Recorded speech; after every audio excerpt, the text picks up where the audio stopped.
the island of misfit X-Men. Well, their entire nation's horrible, and they're horrible people. And luckily, Sea Storms puts them in their place at one point. Finger Guns is stupid. And what's the deal with religion? Like, every other comic book has something religious in it. It's cool, but it's weird. Let's talk about it.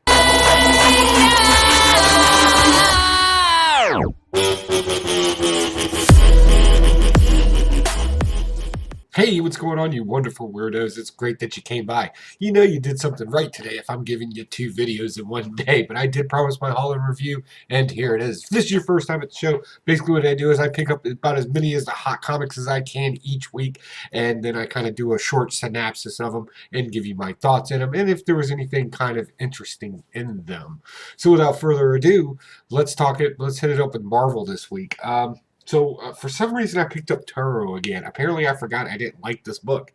Not really much has changed, although this was slightly cooler. If you don't know, Diablo has these tarot cards of all the heroes so he can kind of control them in some sort of way.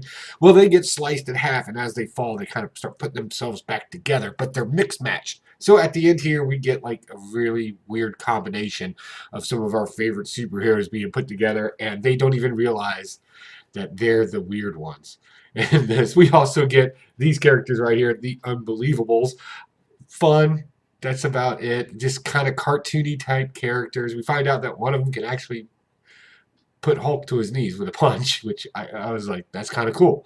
But other than that, I don't know. I'm still not really digging this, and I'll accidentally pick up the next one. Moving on. So, X-Men are just the worst. Like, their society is completely bonkers. Like, in order to get for mutants that have lost their powers to get them back, they have to fight in an arena against Apocalypse and lose so they can be reborn, but they're expected to fight. That was the premise of this one. Oh, also, Nightcrawler went from being a devout Catholic to a Buddhist, and now he wants to start his own religion.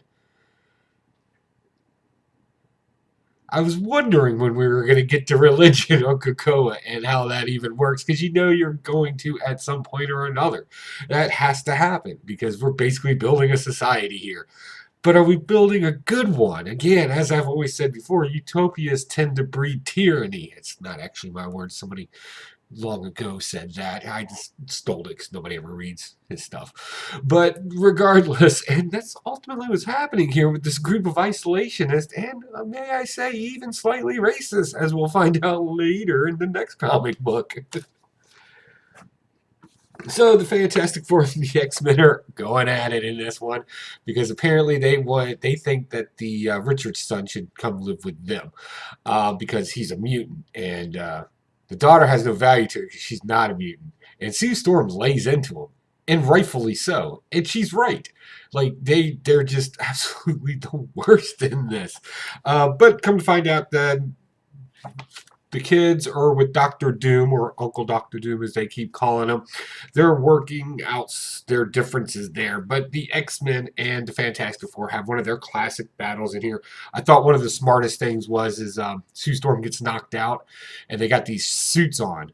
I thought the suit idea was a great idea, so they can block them from being, psychically attacked through, Professor X or even Emma Frost. Well, sure enough, Emma Frost reaches out her mind to tackle somebody, but the suits let him. But because Sue Storm's knocked out, Reed Richards gets the idea of just cracking her seal a little bit to kind of give her a psychic jump to wake her up, and then closes it back off. I thought that was pretty smart. I haven't seen anything like that in a comic book before. I always kind of wondered if that would work. So that was pretty smart. We also got Thing and Wolverine going at it again in this one. That's always a good battle to watch. Next is Amazing Spider-Man. At some point, we're going to start with a story in here. We're not getting a story. Like, we got this thing with Chase. That's the guy that's flying around up there. So he's got a casino in the sky. He gets into a bet with somebody that he can steal Spider-Man's web slingers, whatever. And Spider-Man and Jay Josephson are going at it on a podcast, and everybody's loving it. They come down there. Jack-o'-lantern shows up for like a second. There was a little bit of a joke of, how many of them are you type of things. That blah, blah, cutesy humor, but really no real story behind it. I was just it's just nothing. I don't know what's going on here. We did find out that uh, Jane Joveson's daughter is actually working with the Chameleon, but like he's in jail, so who cares about that? And why isn't Kindred a thing? Where is he at? Still wondering what that guy's all about. Oh well, I guess I asked too many questions. Moving on. Um, yeah, this was so annoying to read. I'm sorry. Peter Porker, the Spectacular Spider Ham. So they go back to the 40s and they look like cartoon characters from the 40s, and then they kind of jump around. Basically, he kind of matches the art styling when they're jumping through these various dimensions and stuff. We find out that the big villain is Kangaroo the Conqueror instead of Kang the Conqueror. Yeah, they did that. Um, but the book was so heavily meta. Like, it's just panels and panels of this, which you see right here, where they're just recognizing that they're reading a comic book. Like, pages of it. It's just ridiculous. Then we got a cool splash page with the cartoon characters. But even then, he's showing how meta he is. And it's just nonstop. Just self reflection of its own medium. Yeah. And it's boring. Like after a while, like, okay, haha, you made it funny. But they kept going on with it, and it was just like, oh my lord, you just put me to sleep. Just stop. Next, Punisher Soviet. So, we're done with the wartime stories, and we're kicking off the story. The big mafioso guy, we get his wife, we get her origin story. Nobody asked for it, but we got pages of it anyway. What really made this good was the two battle scenes in it. The one at the beginning where they capture the girl, and then the one towards the end. That stuff was interesting and good and exciting. I love the Punisher with the grenade launcher because it's always an epic blast. Great artwork in here. The dialogue, our new Russian counterpart to Punisher, they seem to be kicking it off very well. I'll keep on reading it. I liked it. Next, Ravenclaw, number 2. So this was the boring issue, but it's the important issue. It's important for us to understand that Wilson Fisk has a past at Ravenclaw too. It's where he used to dump bodies and even killed somebody there. So some of the things there, I would say people, but they're not people, that are kind of the unwanted, I think is what they're calling them, right? So the unwanted are trying to strike up a deal. But then we get something interesting, and this is the most serendipitous thing ever. A doctor comes back, a doctor that has been dead, and her name is Kafka, Dr. Kafka, Ashley Kafka. And I was like, who is this person? But the name, I couldn't get it out of my head. So I started going through my back issue bins and some of the stuff I'm about to send off to an auction, and I found her first appearance. And I was like, okay. So I read that issue real quick. It was in a Web of Spider-Man. I don't know, it was right after the Craven hunt, right around there. So yeah, that was interesting. I really wish they would have came up with a better design for than this kind of mush of the villains type of thing. It's just not that interesting to me. But yeah, all in all, again, you have to have the boring one. You got to have the blackmail, yada yada yada. So okay, we've set it up. Let's kick this off and make it scary. That would be great. Next is Ghost Rider number 2. So there's this lady. I want to be sure I get her name right in this story because this is horrible. All right, she's calling herself the caretaker. Apparently, she's a superhero of some sort. She's been in a couple of issues now. I find this lady completely annoying. So she screws over Ketch because Ketch wanted to not be a Ghost Rider, so he's not a Ghost Rider anymore, right? He has that taken away. Then she tricks him into going into limbo and becoming this new Knight of Chaos or corruption, and screws him over, and then acts like she needs to do his bidding. Like she's just bossy in this entire thing. It is so unrealistic. Like I'm trying to figure out why they just haven't thrown her. Apparently they don't need her because they got we got guys like that. Yeah, Wolverine and Punisher make an appearance in this one. Um, but yeah, cool thing though, again, another very serendipitous thing, is you see that guy right there? That's the Orb. I have his first appearance too in that same lot of auction stuff. It's actually kind of funny. Um, Ghost Rider takes Mephisto for a ride, and then all of a sudden, Doctor Strange shows up because God knows we don't have enough heroes in this comic book right now. All in all, it's okay, other than this annoying lady. But there's points of where I'm just like, I don't care. Just move on to the next action thing, or turn into flames, or just do something cool. because I guess the dialogue's kind of dry in it, so I kind of rely on the art and the action in it. Next, Falcon and Winter Soldier. I know he's the Falcon. You don't have to give him a live bird, right? With a little robot helmet thing and vest. And apparently it can scream so loud it breaks doorknobs when you could have just kicked the door in. Like, I don't even understand why that was a thing. Um, this is boring. Like, I don't know how else to put it. We got the young kid who's actually a badass ninja, and he can actually take both of them, but he doesn't want to kill them because he respects them. But he's the bad guy, so he's like, come get me. Why that's a thing, I don't know.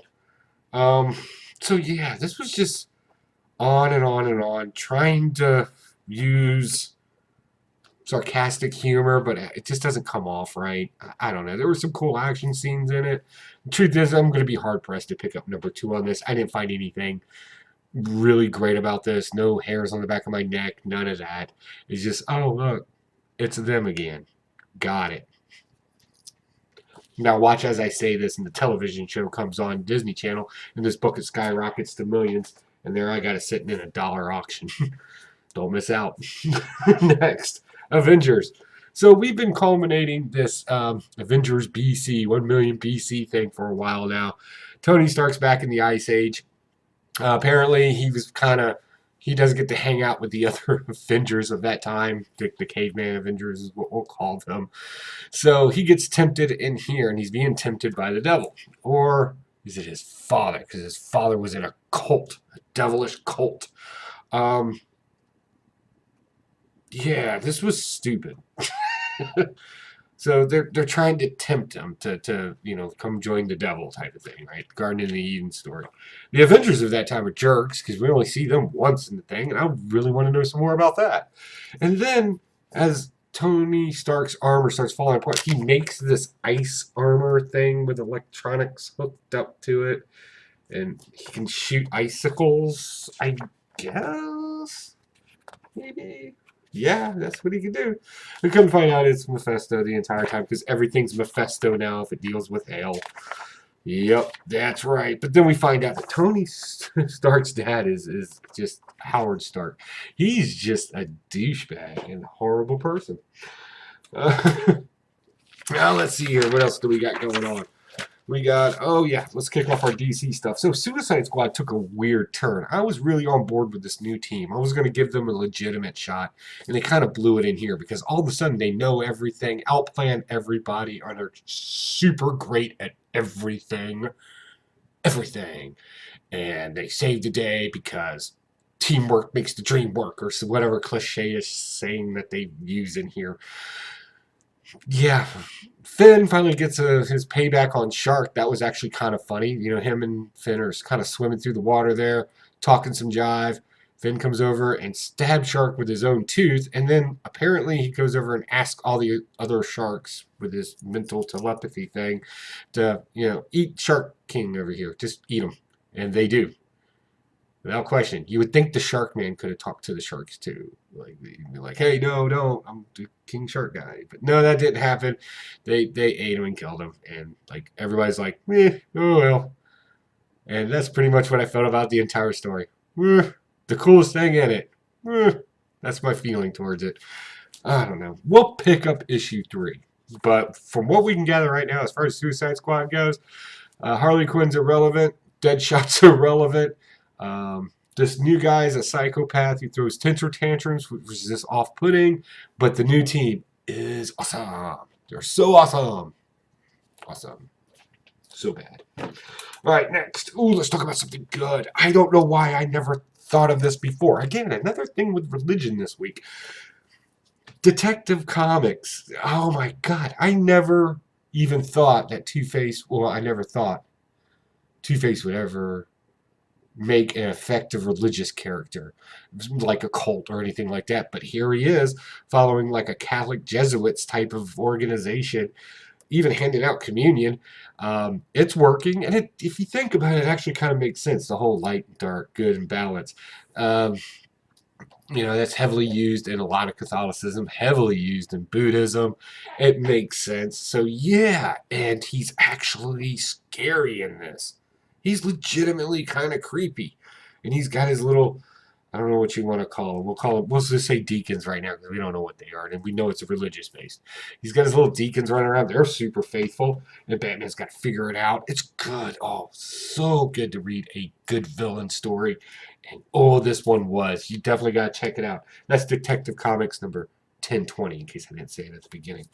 Next, Batman Curse of the White Knight. Ooh, what is it with superheroes revealing themselves? So Batman reveals himself to the public.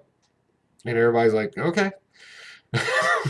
Yep. But I need to be Batman one more time. So let me be Batman one more time so I can go get Azazel, who we barely saw in this comic book. We know he's out of medication. It's like a couple panels that we saw. That was about it. I don't want to say it was bad, but it was definitely cheesy. I don't know, it just didn't have the thrill in it that the other issues did. This one played off of nostalgia, though, because they brought back the 1980s Batmobile right there. And he even says the line from the movie, let's get nuts. Like he said in the movie, God, you want to get nuts? Let's get nuts. He says that in here. Yeah. And the quality of my comic book is slightly lacking because when I opened it up the first time, that happened. So, and I hope it's not that $1 million comic book that I could have retired on. So, all in all, I don't know. It's okay. Every issue's going to have a boring issue. Okay, Batman and Superman. So this gets weird. So we got Ra's al Ghul and we got General Zod in this. General Zod wants to bring back to life or reincarnate, we'll say that, the people of Kindor. If you don't know, Kindor is the tiny city that Ra's al Ghul crushed and destroyed, right? I said his name wrong. Regardless, an alien destroyed him, right? And killed them all. And these are Zod's and Superman's people. Zod wants to save him, so he's trying to find the Lazarus Pit. He found a Lazarus Pit. It's somewhere in Central America, right? Somewhere down that way. And tries to bring him to life there. Why Batman and Superman and Ra's al Ghul try to sit there and stop him. So we're in the middle of that fight right there. That's kind of interesting. It's not a bad storyline, actually. I was wondering where they would go after they did the whole infected thing. Just seemed like a nice transition. They're going to roll with it. So let's read some more of that. I think I'll pick up some more of that. Next is Action Comics. I don't know what happened. The art in this has gotten super sloppy. Like if you take a look at that's an actual professional comic book drawer who put that face on that character right there. What is going on? And like the majority of it's like that. It's just this random, like you'll get something like that, boom, and then right there in the next panel, you'll get this kind of half-assed job right there. It's so bad. So you would almost think it's not worth the price. So in this one, the Young Justice League team up with Superman. Superman starts barking orders at them to go save civilians, grabs Connor Kent, and they're going to go fly off and go do some damage. Also, the dialogue in this is just kind of off-putting with the Young Justice League. They're like, I don't know. It's like somebody doesn't know how children talk. Another thing that I found that was kind of weird is the bad guys team up, right, like they're supposed to, just to screw each other over, which Leviathan ends up doing in this. So that was the big dun dun dun, and it shouldn't have been. Next, Justice League Dark.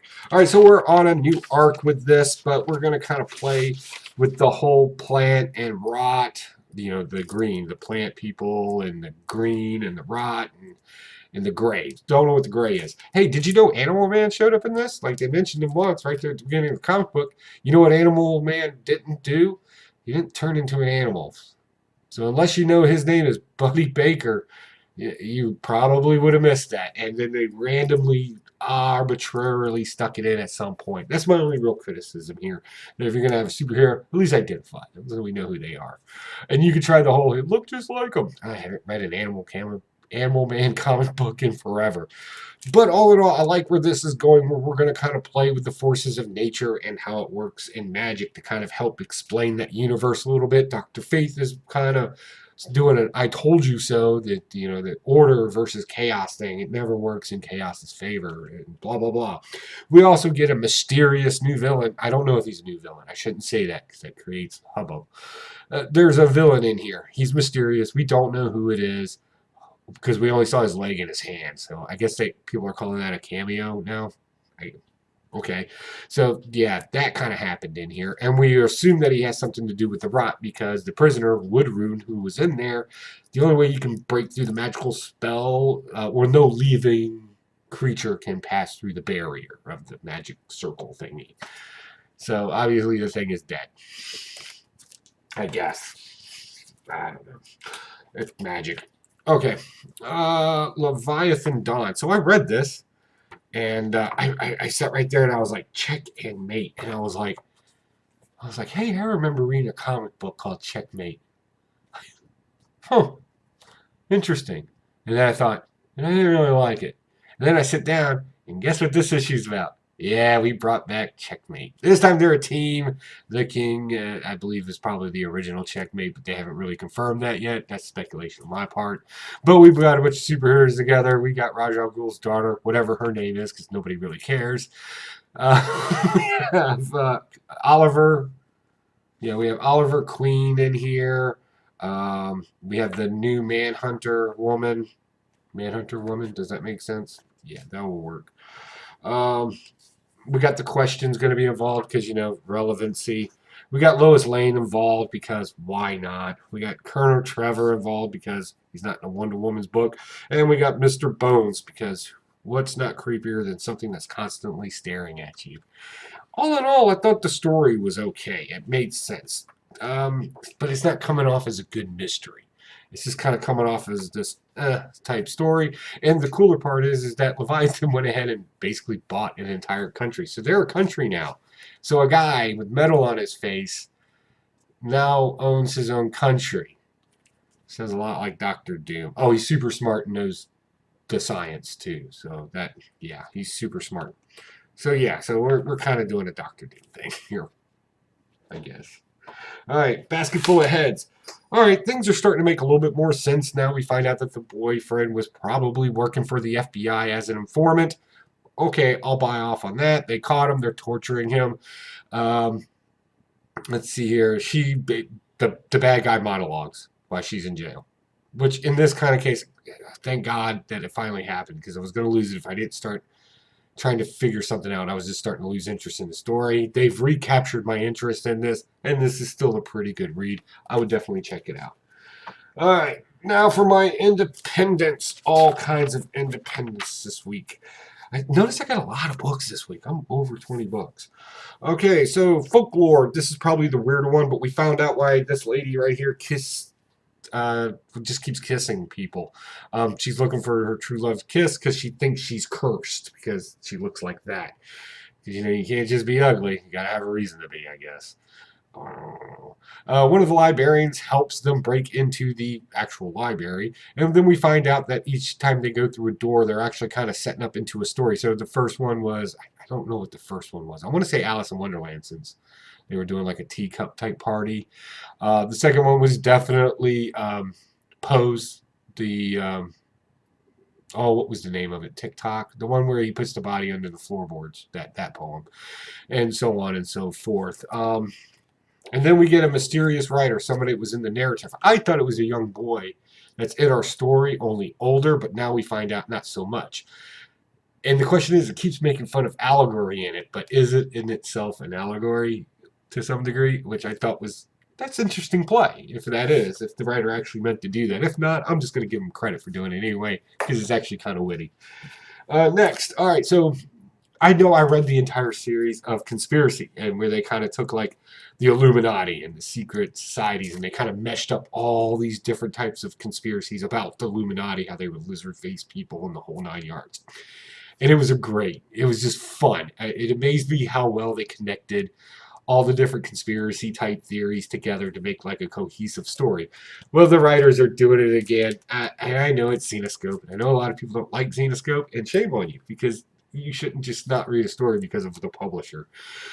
This is good. It's fun. It's whimsical. It takes place during the raid of Area 51. They even showed the people like running in that Nero style up to the car, and apparently it was all a big joke and everybody went home. Well, except for three people. Like a day later, they go back in there, they get some passes to go inside, and every conspiracy theory you could think of is found out right up off the. Well, not everyone, but the majority of them.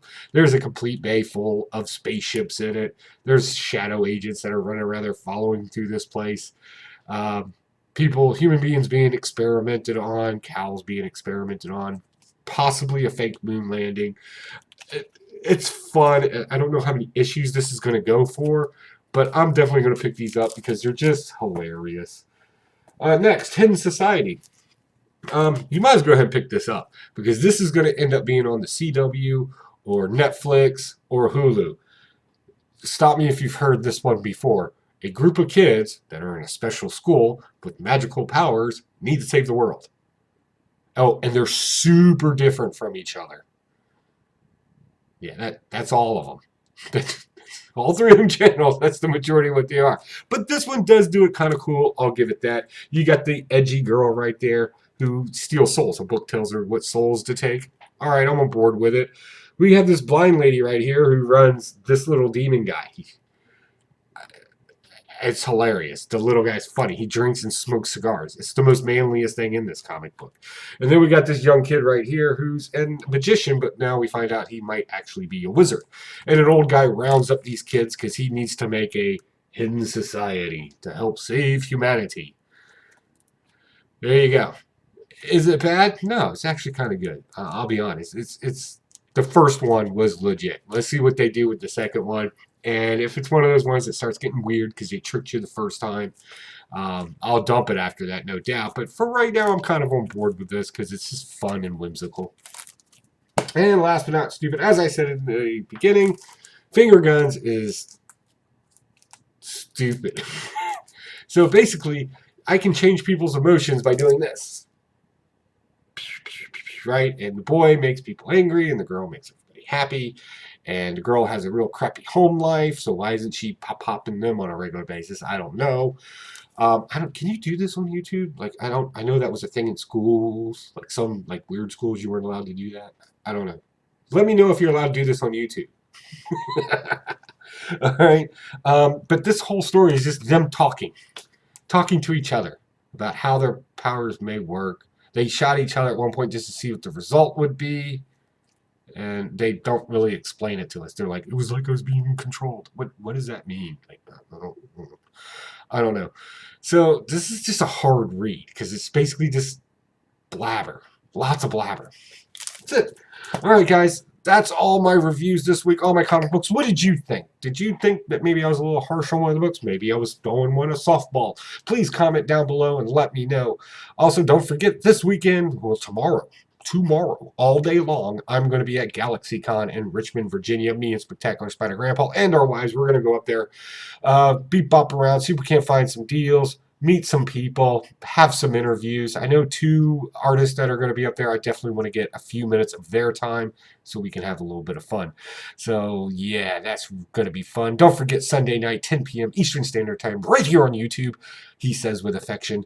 We're going to be at Blaster Stash It, live comic book show and chat room. So definitely you want to pop in there, especially if you have some opinions about any of this stuff that I read or anything that you read this week. Definitely pop in over there and let us know what it was like, how much you loved it, what you didn't like, whatever the case may be. Opinions are always welcomed over there.